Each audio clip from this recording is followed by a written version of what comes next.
can't buy. It resides between my eyes. Walked through the fire, came out better on the other side. See, life's like a beach if you find the sand. And right now, I feel like 100 grand. You are listening to Inspired Insider with your host, Dr. Jeremy Wise. Dr. Jeremy Wise here, founder of InspiredInsider.com, where I talk with inspirational entrepreneurs and leaders. Today is no different. I have Gabe Karp. You could check out everything he's doing at gabekarp.com. And Gabe, before I formally introduce you, I always like to point out other episodes of the podcast people should check out. Since this is part of the Top Author series, I share some, I love having my favorite authors on here. And Gabe has an amazing book, Don't Get Mad at Penguins, which we'll talk about. I listened to on Audible. It's fantastic. And some of my other favorites, and Gabe, I'll have to hear some of your favorites too. Perry Marshall was on. He talked about the 80-20 sales and marketing. I had Greg McKeown on, who wrote Essentialism. Mark Winters and Gino Wickman wrote Rocket Fuel, which is a good one.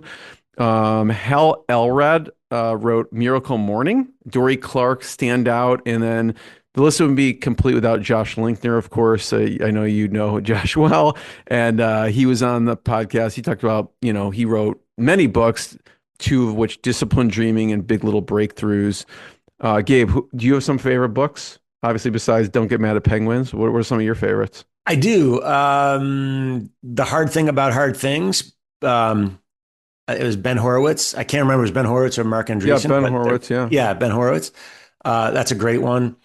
There's one called The Wisdom of Teams. I cannot remember who wrote it, but I thought that was insightful. And there's a short book called The Paradox of Excellence that I thought was also very good. That's off the top of my head. I wasn't. Yeah, no, Wisdom of Teams. I'm looking it up here. It looks like John Katzenbach and Douglas Smith. Does that ring a bell? Yeah, that sounds right. Okay. Yeah, The Wisdom of Teams. Cool. No, thanks for sharing. I have 4 Audible credits, so that's going to help. So I appreciate that. But check those out more on InspiredInsider.com. This episode is brought to you by Rise 25. And at Rise 25, we help businesses give to and connect to their dream relationships and partnerships. We do that in 2 ways. One, we're an easy button for a company to launch and run a podcast. We do the strategy, the accountability, and the full execution and production. Number 2, we're an easy button for a company's gifting. So we make gifting, staying top of mind to your clients, partners, and prospects easy and also affordable. You just give us your address list and we do everything else behind the scenes, from picking the gifts to your putting your branding on it to writing the notes. Gabe, we call ourselves kind of the magic elves that run in the background to make it stress-free as possible for companies to build amazing relationships. So I have found over the past decade, the number one thing in my life that I do to build and foster great relationships is profile the people I most admire and share with the world what they're working on the podcast and send them sweet treats in the mail as well. So go to rise25.com or email us at support@rise25.com. I'm super excited to introduce Gabe Karp. Gabe Karp is, don't hold this against him, a former litigator, turned startup executive, turned venture capitalist. Gabe actually had a front row seat to toxic conflicts of others. He built and led successful teams and negotiated business and finance deals in the hundreds of millions of dollars. He's got over 30 years of experience on how to detox the inevitable conflicts that come up. And interesting journey, took an unexpected turn in the startup world as executive VP and general counsel of ePrize, which got acquired, now Merkle. And they grew that company from a scrappy startup into a global leader. They work with 75 of the world's top 100 brands. We have a small world connection, good friends with Marty Madden, who's a leadership performance coach. And his wife, Lindsay, has worked for ePrize and Merkle for many years. But Gabe has led multiple acquisitions, secured major financing deals, even personally oversaw more than 13,000 interactive promotions across 44 countries. Now he's, in addition, we talked about, he's the author of Don't Get Mad at Penguins and other ways to detox the conflict in your life and business. But he's also an operating partner at Detroit Venture Partners and a venture partner at Lightbank in Chicago, where they help early stage tech companies. So Gabe, thanks for joining me. All right. Thank you. Great to be here. Thanks for having me. We'll start off. I mean, there's so many questions and thoughts I have on this, but I'm going to pull up, there'll be a video. I'm going to pull up Gabe's site in a second, but what inspires you to write the book? First of all, Don't Get Mad at Penguins. I mean, you're a busy guy. I mean, I listed a bunch of things in, you have no lack of things to do. Yeah. Well, it's interesting throughout at various points of my career, particularly when when we were growing the startup, I would look back 6 months, a year, and just inventory how I was spending my time. And what I found is that I was, regardless of the details of whatever logistic thing I was working on, I was always gravitating toward conflict.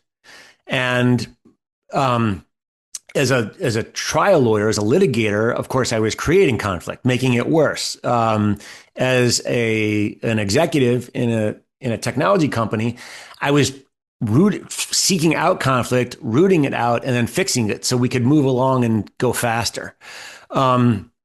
So I just found that the people around me were very uncomfortable with conflict.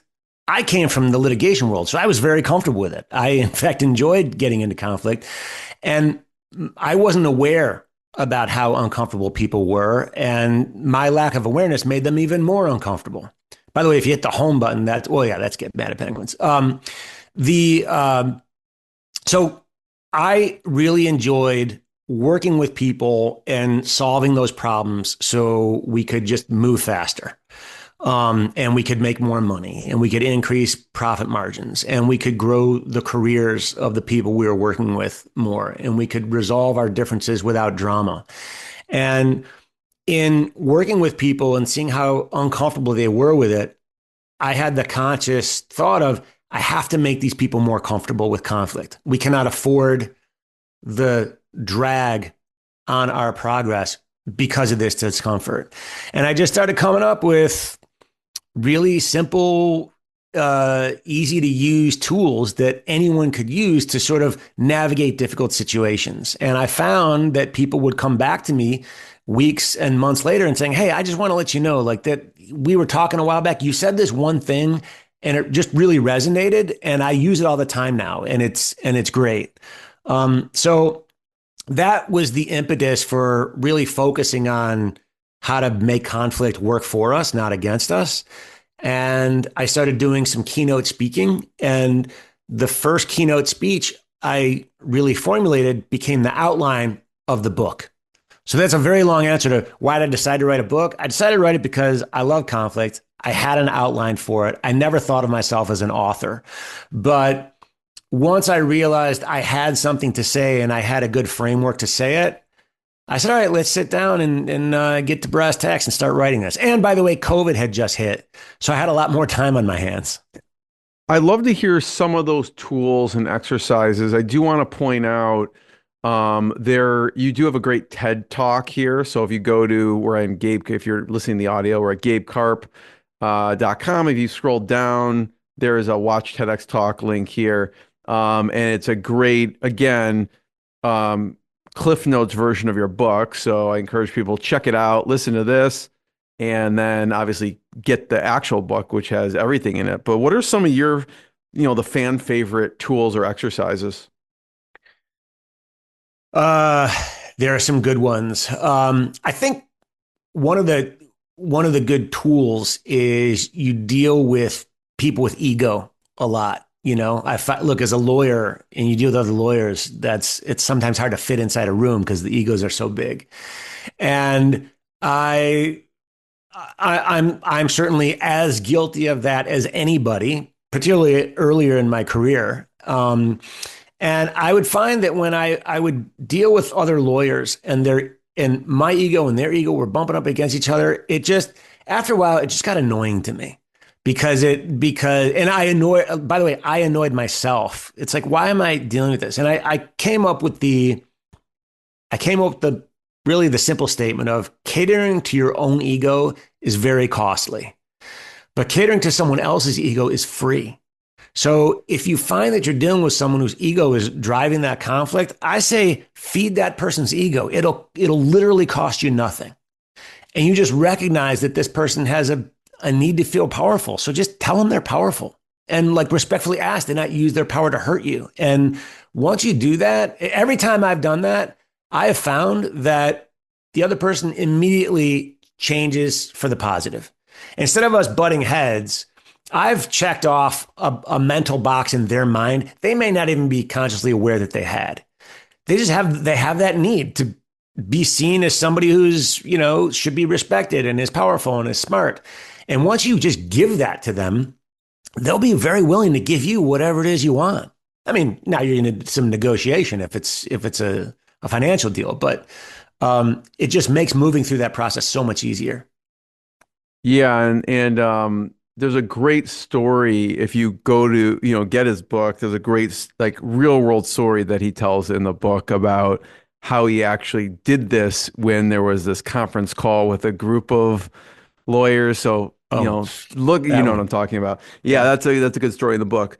There's another one I'm curious the take home point. There's another one of my favorite stories of the book where I don't know if it's really defined as ego, but you let your goal-driven ego get away from you, and you had a stern talking to there, or you got a stern talking to. Talk about that for a second, and it kind of talks about having the actual goal in mind. Yeah, I now know what you're talking about. This is there's a chapter called the judgment trap that and the book kind of breaks down very common toxic traps that repeat over and over again. Different names, different dates, different facts, same pattern. Years ago, I was a pretty young lawyer, and I had a client who was driving down the road, minding her own business. And as she's turning a corner, one of those huge like city buses, county buses, swerves into her lane. And it was far ahead of her. So the back end of the bus banged into the front driver's side of her car and didn't do a lot of damage on impact, but it forced her off the road and she crashed right into a telephone pole. Had a horrible, she was disabled as a result of this. Single mother of 3, this dramatically changed her life for the worse. It was bad. And the bus, by the way, just kept going, didn't even stop. And the bus company denied that the accident even happened. And I am trying to help her out. They hired one of the biggest law firms in town. They were throwing all kinds of money at it. And basically, I was just outgunned, and I knew it. I mean, they had more money, more resources, more time than I had. And all I had was just the word of my client. That was it. But one day, I'm pouring through this like mountain of thousands of documents they threw at me in discovery, and I find the smoking gun.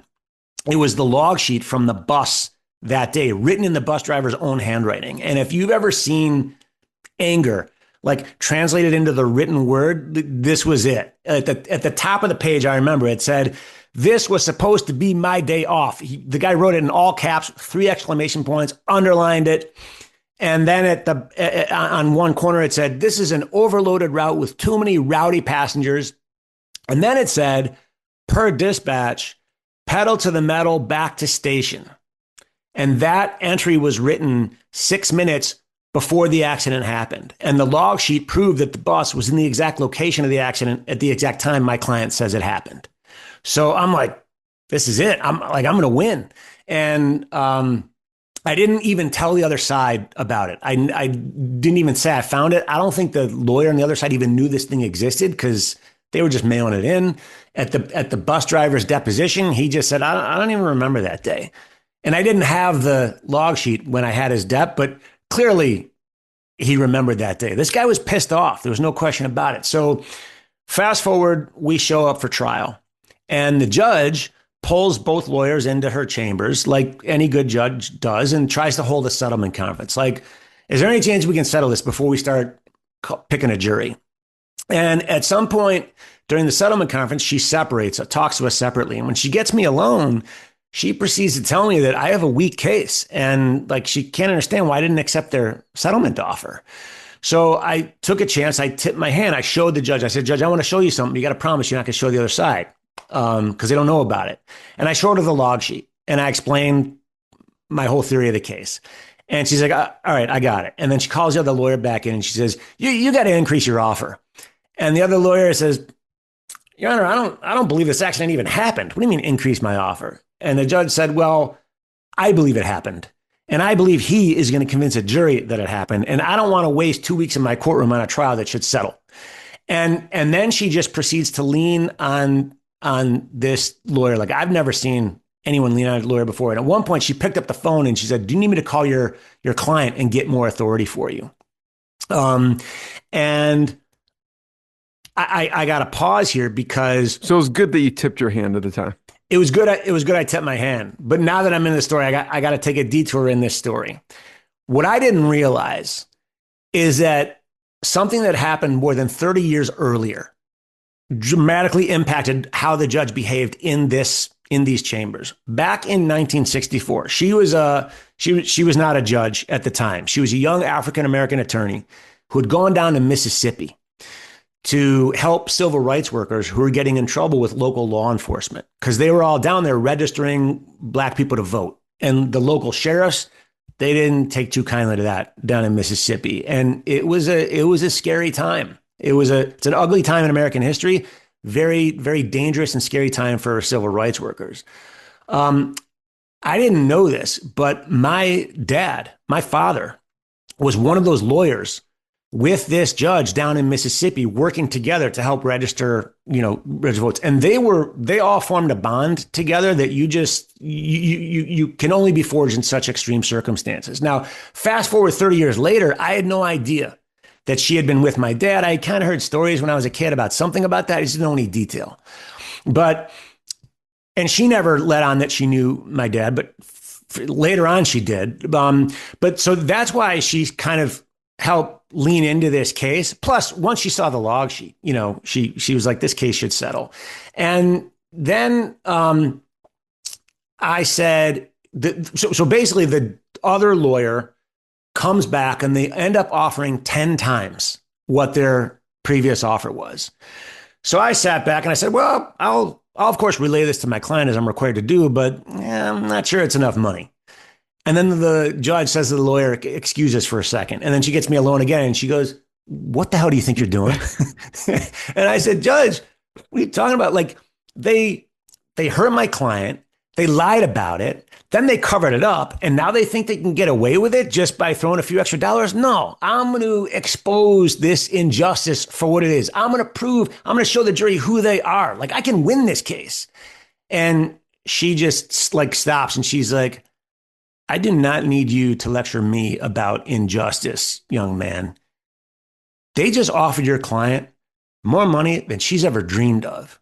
Your job is to achieve the best result possible you can for your client. And I'm telling you, you've just done it.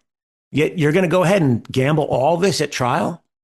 And like at that moment, I had realized how my need to win, originally I took the case, you need to have this very powerful need to win to get through all of these issues. I wouldn't have found the log sheet if I didn't have that need to win. But at some point, my need to win the trial eclipsed the whole goal of why I needed to win in the first place. And that was to get a good result for my client. Because that was life-changing money for her. And yeah, I had the log sheet, but you go in front of a jury, like anything can happen. You lose control of a lot of the factors. And I was really lucky that the judge was there to save me from myself because I had fallen in this need to win trap. And she pulled me out of it. So there's ego trap, there's a need to win trap. What's another trap people fall into that you find? So there's certainly what I call the penguin trap. We could talk about that. There's also the bully trap. And that's a big one. That's where, let's talk about that for a second. The bully trap is not when you're dealing with like a playground bully who's trying to steal your lunch money. That's a legitimate bully who's just a bully. By the way, I can talk about how to deal with those people, but that's not the point of the bully trap. The bully trap is where well-intentioned people, like good-hearted, good-meaning people, well-meaning people, either because of urgency or passion, engage in bullying-like behavior. And it has a very negative impact to the people that they're dealing with. It shuts down communication. And all of us are susceptible to it. And there are some things we can do to keep our behavior in check. And we get into detail if you want. I don't want to. Yeah, there was an example. I don't know if you want to share the one from the book that I remember is you left the room and someone gave you a glance like you did something wrong, but you didn't think anything of it. And it turns out that interaction, I don't know if that's the bullying trap per se, but that sticks out as, doing something inadvertently and that shut down communication. Yeah, that wasn't the bullying trap, but that is part of it. Just very quickly, I was in a meeting. There were probably 6 of us, and there was a new guy who was a leader in the company, but he was relatively new. And we were talking about stuff. I was very focused on, let's have an efficient meeting. Like, we all have stuff that we need to get to. There are things happening. And the new guy said something that I didn't think it was a good idea. So I was just immediately dismissive of it. And I'm like, yeah, that's not going to really work. And then we moved on. And there was a woman in the room who I respect tremendously.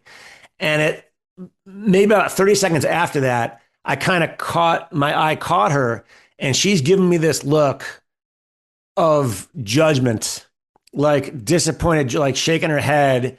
And I shot her a look like, what did I do? And she shot a look back like, you know exactly what you did. And I'm very disappointed.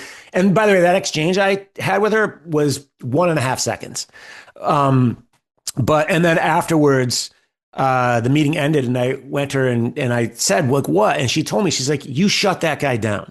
Like, that's a new guy in the company. He's very talented. He's a senior leader here. And you just guaranteed that any meeting that he's in with you in the future, he's not going to say anything. And I was just like, oh, you're so right.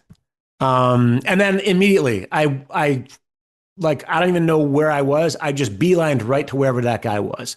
And I pulled him aside. I apologized. I said that was wrong of me. By the way, and I told him there's actually a good idea. It's just, it doesn't even, the details of the conversation don't matter, but I told him I was wrong. I told him I was very concerned about the impact it would have. And I told him that the next time I do that, you can say to me in front of everybody. And I gave him like a line he could say to me that was a very difficult, tough line to deliver to somebody. But I said, look, I'm telling you, say this to me. And it was something like, well, Gabe, I don't think it's a good idea to shut down creative ideas. Maybe we should give this a little more of a hearing in this case, like whatever it was. And as soon as I gave him permission to call me out like that, he immediately, like, his body language changed, and he ended up being like, he was great. And in the future, that guy had amazing ideas that the company benefited from. And, and by the way, had she not called me out on that, I don't think I would have even realized it happened. So it's important to, that self-awareness is tough when you are like laser focused on a task. Talk about, because a lot of times, I'm sure same for me, I do things inadvertently because I'm in a rush or whatever, and I don't mean it to come across, but people take it that way. What's a good way to help with the culture of that? Should we, as a leader, just tell the team, hey, you have permission to call me out on XYZ because I may not be aware of it? Or how do we handle it? Because someone did let you know, but we all do things that we don't mean to come across like that, and we do. So how do we proactively, fix that, I guess? Yeah, there are a number of things you can do. I learned a great tactic. I learned a story from a Navy SEAL. It's in the book. We don't have to go into it now, but as you can imagine, Navy SEALs are an elite fighting unit, and they have a very different culture than the rest of the military. After every mission, they have a debrief meeting. They talk about what went well and what didn't go well, and they carve out time in this meeting for anyone to ask any question they want or say anything they want, get things off their chest, call out red flags. And the idea here is that you aren't doing your job if you remain silent. So yeah, they're the military, but this can and should be incorporated into any organization's culture. I say in your organization, have a debrief meeting. By the way, everyone has too many meetings on their calendar. So don't add a new meeting. Just carve out time of an existing meeting for debrief, where you tell people in advance, like, hey guys, from now on, this is like the debrief section of this meeting. What our role is here, we need to call out problems. If there's something we're concerned about, we need to raise the red flag. If there's something that is bothering us, we need to get it off our chest. If you do not speak in this section of the meeting, you are not doing your job. And when you have that on a recurring basis and a regular basis, people start to get really comfortable calling out the problems. And what you do is you free everyone from the social stigma of being associated with the source of conflict. No one has to worry about being viewed as, oh, they're always raising red flags. They're always causing problems. They always have negative stuff to say. Instead, the social stigma flips and it attaches to the people who remain silent, because they then get viewed as the dead weight that the rest of the team has to drag along while they root out problems and fix them. And when you have that on a regular basis, 3 amazing things happen. Number 1, bad news surfaces right away. Like, you uncover bad stuff. Without doing that, by the way, in cultures that honor like flawless execution, when people make mistakes, they're highly motivated to keep them covered up. So this is a way to eliminate that. The second thing is you eliminate the social stigma associated with the source of conflict. So not only do you get people calling out problems in this meeting, on the outside of just that meeting, the culture is such that people can call out problems left and right and no one takes it personally. There's no drama because they're just used to this process. It's like, this is our culture. And then the third thing is it motivates and empowers people to continually seek improvement. What you end up getting is people think, oh, wait, that meeting is today at 3:00. I got to come up with a problem. Where's something that's broken that I can fix? And they start taking a very, a real examination of all their processes to figure out what's even slightly broken. And that's even better because now you're not waiting for stuff to completely break. If they just see a couple cracks in the foundation, they're like, hey, this isn't a major problem yet, but here is a problem. And if we don't address it, then it's going to get really bad. That increases the speed of business. Yeah, and so it's embedding it in the normal everyday meeting. So it's like that muscle you keep flexing, and then it becomes normal. I love, I saw you speak I was at EO Eccentric. It happened to be in Detroit, and you spoke. And there's an exercise we do at every EO forum meeting, which is kind of like clear the air with the other members. And so that's kind of embedded into the meeting. Is like, do you have any conflicts or issues with anyone in the room? And you're supposed to go around and look everyone in the eye and see, actually say either you do or you don't. So it's not, you can't just be like, oh yeah, nope, I'm fine with everyone, So it is taught me to just practice that, even if it's maybe with myself. Like, could be I have an issue with myself of how I acted. I bring that up too. So no, I love that, having it embedded into the normal process. And I'll open up. By the way, you can do one better and have a pre-brief meeting. So before embarking on a project, get everybody into a room and say, let's assume we do this project and we fail. Why would that happen? What are the factors around us right now that would give rise to that failure? And now people are totally free to talk about it because no one's calling anybody out. Nothing. It's totally hypothetical. And it actually increases the level of creativity in the room. Innovation spikes when you're thinking about the future. I love that. Yeah. And well, I'll open a loop for people, Gabe. So that is one of my favorite parts of the book, with the Navy SEAL part. And so just check that part out. It has to do with the ladder. So you can, if you want to know the full story, you'll have to go check it out in the book. But that is a great part for sure. Yeah, I love to hear, some of the things that you've learned from people as well. When I pull up, and I'm gonna, pull up your site here for a second. You have a lot of amazing people who have read your book and said some cool things, and I'm sure these are people that you've learned from as well. Um, Eric Lefkowski here. Any wisdom that you've gained from Eric throughout the years? Yeah, I think Eric is really good at creating a culture of execution. And by the way, he doesn't even think in those terms. I remember years ago talking to him about culture, like what do you do, what do you do to focus on culture? How do you create that? And he said, I don't. I just get.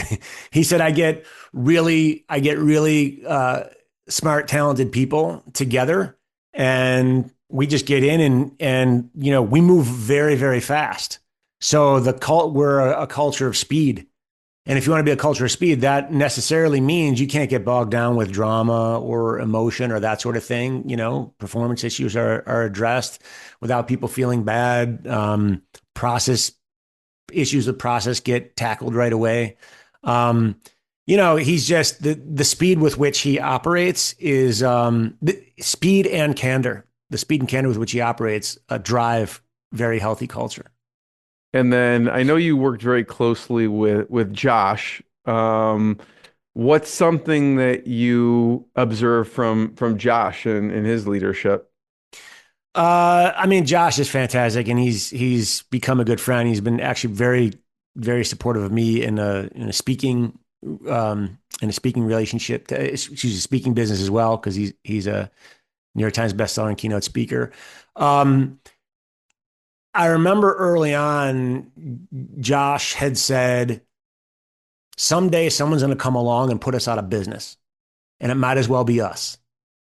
And that was, the comment speaks for itself. It's such a great mindset. It's such a great mentality. So that's something that has stuck with me for many years. One thing is you just kind of go after conflict, like healthy conflict. And you were in a room, we'll say it was a hospital system. Okay. And you directly, I'll let you tell the story for a second, but went after the CEO in a room where I think you were paid, so I don't know if they're going to invite you back. I think so, but you kind of called out the CEO. Talk about that. Sure. Yes, I was paid. It was what you call a full fee gig in the speaking. You're like, we made a big mistake. He called me out. By the way, afterwards he came up to me and he said, "Thank you." I love that. But multi-billion-dollar hospital system. I gave a keynote, but after the keynote, there was an invite-only group of just 50 people for just Q&A to have a much more interactive session after having seen my keynote. And at some point, and there was the CEO and some other exec team people were there, and a lot of doctors, of course, healthcare professionals. And there was a guy, very accomplished looking guy, late 60s, maybe 70, who raised his hand. He said, "Yeah, I'm a doctor. I have a practice that's within I have staff privileges of the hospital and part of the hospital system. But I look at this guy. He's been a doctor leading a practice for 40, 50 years, right? So very accomplished guy." And he said, lately we've had some metrics mandated to us, and I have found that it is interfering with patient care. I'll be in with a patient trying to address a problem, and in the back of my mind, I've got these metrics that I've got to hit, and I need to either cut a conversation short when it shouldn't be cut short, and it's actually impacting the healthcare that I can provide. And his question was, how do you address that?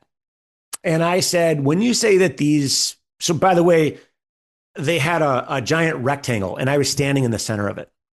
So he's over here, and I said, when you say these metrics are being mandated to you, are they being mandated to you by that guy right over there? And I pointed to the CEO, and the whole room took like a gasp, like, whoa, like he's going to go there. And it felt very tense. And I was prepared for that. And by the way, you don't want to do that if you don't know how you can get everybody to walk out of that room as friends. So I don't suggest just randomly, pitting people against each other. But I said, and the doctor said his body language changed. He physically leaned back, and then he got his composure back, and he said, yes, that is who is mandated this. I said, okay, well, here's what I know. I can't solve the specific metric issue for you, but I know that if he is mandating metrics, there are good reasons why he is doing that. And you probably are not aware of those reasons because you have an issue with it. And if those metrics are causing you to sacrifice quality of care, he probably doesn't know the details of that. And I'm guessing that neither of you know this because you have chosen to address this issue. The first time you bring this up is, to me, a perfect stranger to you in a room full of 50 people. And I'm not faulting you for that. That does speak to the culture of this organization, but let's get into this. I can promise you there are good reasons on both sides. And if each of you can understand what those are, then you can find the happy medium. Maybe the metrics can be dialed back in a certain situation. Maybe once you realize the goal of the metric, you can adjust how you react to it and how you accommodate it. What we need to do is not figure out how to solve this one metric thing. We need to come up with a way in which conflicts are going to get resolved in a healthy, productive, fast way. And after that triggered a great group discussion because there were some other recurring things that were coming up in that particular hospital system. And it was great. And then after at lunch, there was like a lunch. So I went to the buffet, and then the CEO sat down with me and he said, by the way, thank you. That was awesome. He said, I did not know how they felt about that. And I wish I had, because I probably would have saved that guy months of angst. And I really am worried about the other stuff that I'm not hearing about. So, and that's, typically it just fosters resentment. No one says anything. And then they end up, who knows, leaving the hospital system or just being angry all the time. Yeah. I got to credit Dan Gilbert with this. He has the book called Isms. And one of the isms is we are the they. So oftentimes you hear, people in a hospital system like that saying they require that we do this. They require that we do that. No, we are the they. They're not requiring. We are requiring this of ourselves. And if one person is pushing this, that's because collectively we aren't aware. And that shifts accountability onto the individual, onto one's self. It's people holding themselves accountable.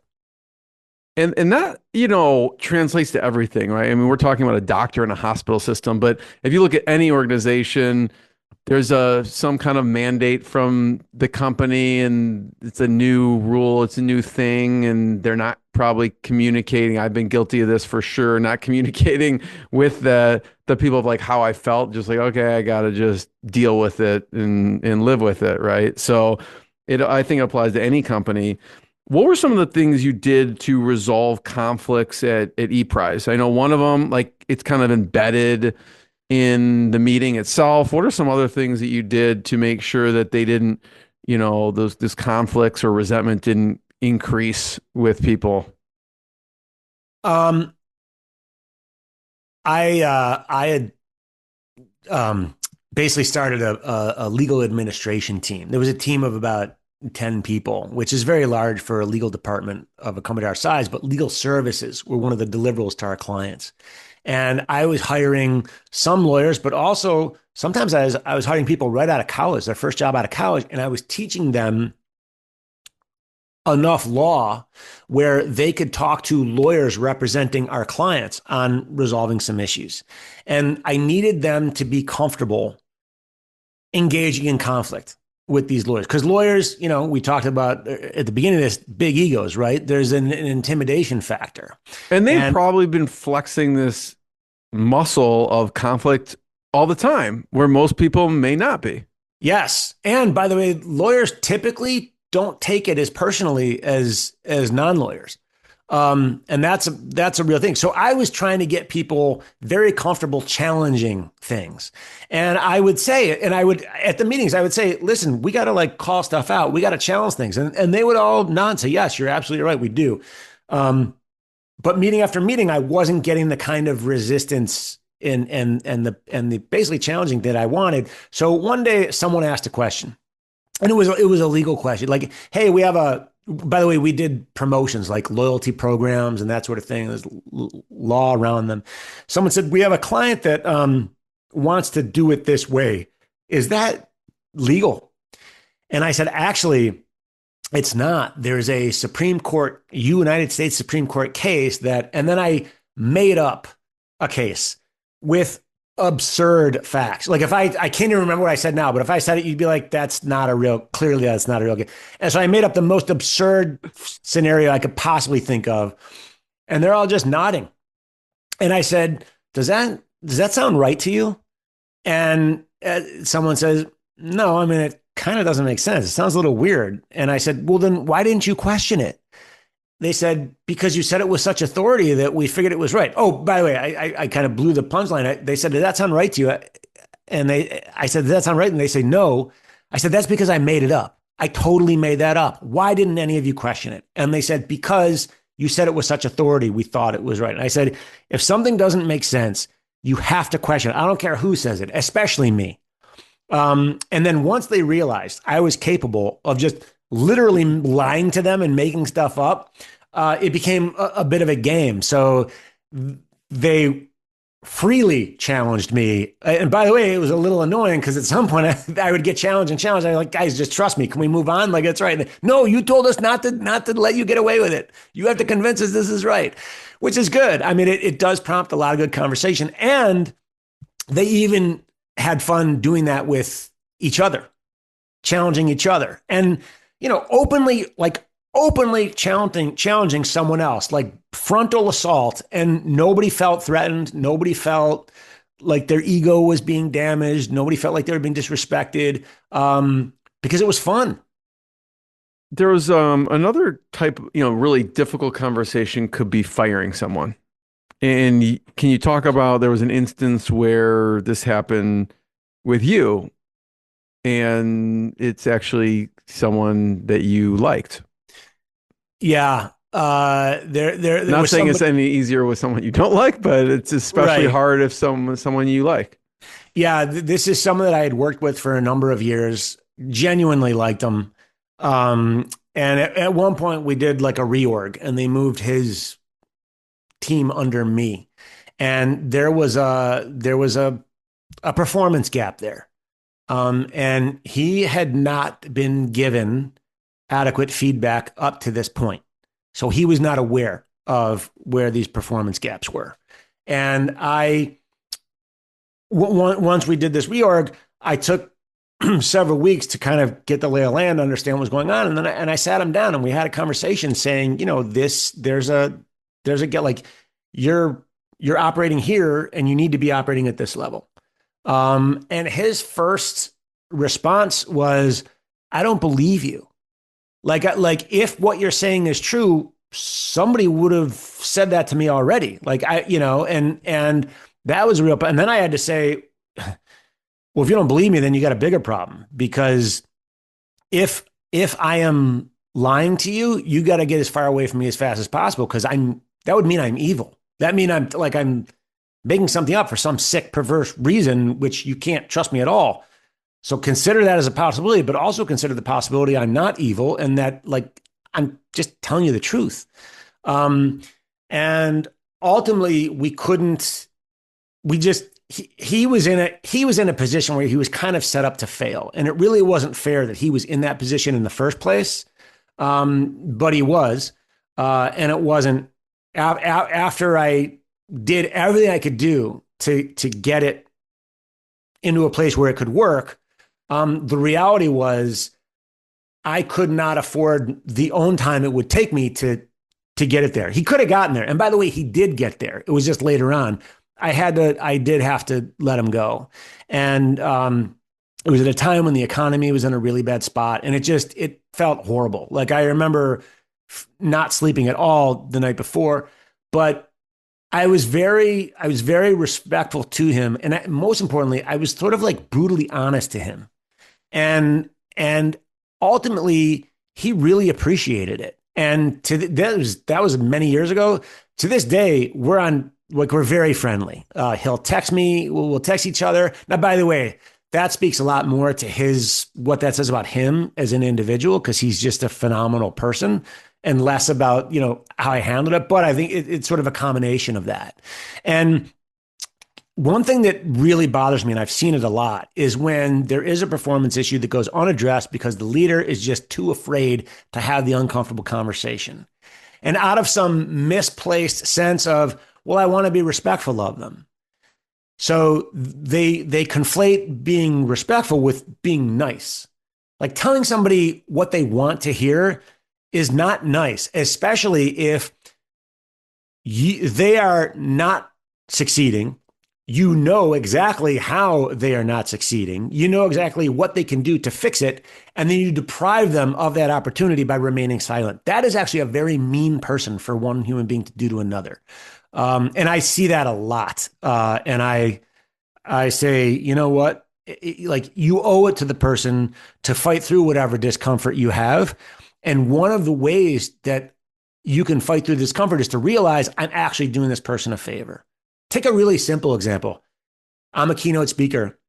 If you're backstage with me and I'm about to walk out on stage and you see I have like food and like spinach in my teeth and you don't tell me, like, that's mean, And yes, if you tell me, I will be embarrassed. Oh my God, how long have I been walking around this? But it's a lot better to know about that before I walk out in front of 500 people than after.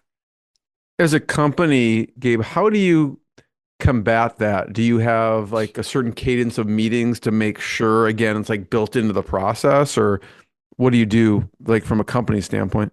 Yeah. So we talked earlier about those debrief and pre-brief meetings. That is a great process thing you can do. Culturally, there's another thing you can do, and that's to have a culture of candor and a culture that honors accountability. And we're all in businesses. We've got external competitive threats. Like any organization that is weighed down by having to tiptoe on issues because this person is overly sensitive or that person always cries when you give them feedback, like, those companies lose. They just lose. They spend and waste so much time and energy accommodating what I'll call adolescent emotional needs that the companies with cultures of candor just blow right past them. So if you regularly give feedback, it doesn't have to be in a process. And by the way, the debrief meeting process is great. So go ahead and do that. But just anytime you see anything that someone is doing or there's a problem, it always has to be respectful. But if you're like super quick to pull somebody aside and say, hey, look, I just want to share something with you that you may not be aware of. Like, I think you might be being perceived in a way that you don't want to be perceived. Well, that's a great opening to whatever it is you have to say after that, because you're coming from a place of support.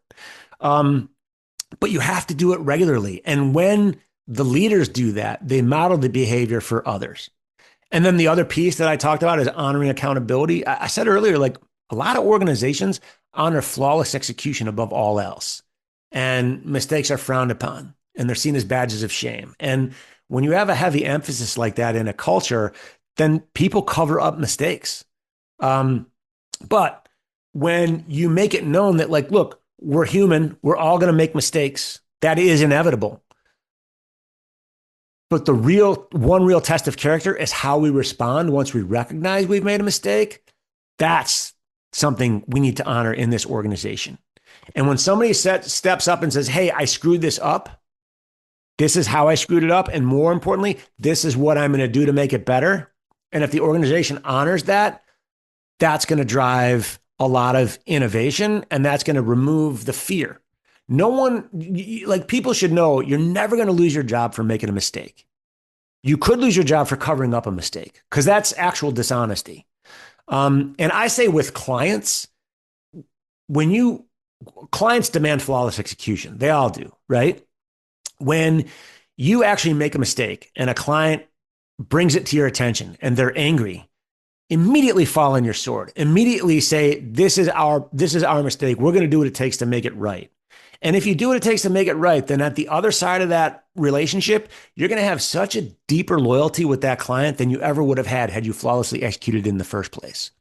That is a cultural attribute that leadership can consciously make happen. And you don't necessarily need some fancy process to do it. You have to believe it. You have to tell people that that's what you do. And then you have to celebrate examples that when bad things do happen and people are held accountable, hold themselves accountable, you show how it works out. Then people will strive to make good on when they've fallen short. Gabe, I have one last question. But thank you for sharing your journey, your stories. And there was a great story in the book about what you just said. So I encourage people to check it out around Pampers, a really good Pampers example of exactly this. And again, we don't have time to go into that story, but check it out. That's one of my favorites too in the book. Expectations, right? Expectations, what their expectations are is a big, thing when it comes to these difficult conversations. And that kind of parlays into the title of the book. And how you came up with the title of the book itself. Yeah, don't get mad at penguins. There's a chapter, don't get mad at penguins because they can't fly. And that is really, the penguin analogy is just a lesson in acceptance, that we should accept people's limitations and not expect them to do things that they're not capable of. And this gets into my TED Talk also, but so much conflict and so much angst and frustration people feel because their expectation is different from the reality. And that gap in there, that is where people suffer. Because the reality is oftentimes the other person we're dealing with is simply just not capable of behaving in the way that we want.